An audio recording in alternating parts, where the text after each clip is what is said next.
السلام علیکم، welcome to my YouTube channel relation with Islam. امید کرتی ہوں آپ سب خیریت سے ہوں گے۔ آج کی اس ویڈیو میں آپ سب سے شیئر کرنا چاہتی ہوں کہ جب کوئی مسلمان کسی مسلمان کے جنازے میں شرکت کرتا ہے تو اللہ تعالیٰ اس کے بدلے میں اسے کیا عطا فرماتا ہے۔ آئیے چلتے ہیں حدیث کی طرف۔ جنازے میں شرکت۔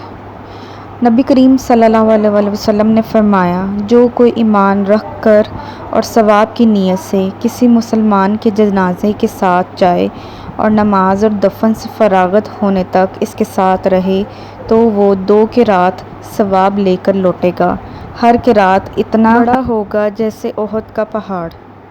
اور جو شخص جنازے پر نماز پڑھ کر دفن سے پہلے لوٹ جائے تو وہ 1 قرات ثواب لے کر لوٹے گا۔ اس حدیث سے ثابت ہوتا ہے کہ جب ہم کوئی بھی کام اللہ تعالیٰ کی راہ میں اس کی خوشندی کے لیے کرتے ہیں تو ہمیں وہ اس کا دوگنا بدلہ عطا فرماتا ہے۔ امید کرتی ہوں آج کی ویڈیو آپ کو اچھی لگی ہوگی۔ ویڈیو کو لائک، شیئر اور کامنٹ ضرور کریں اور ڈیلی احادیث سننے کے لیے میرے چینل کو سبسکرائب کریں۔ Thank you.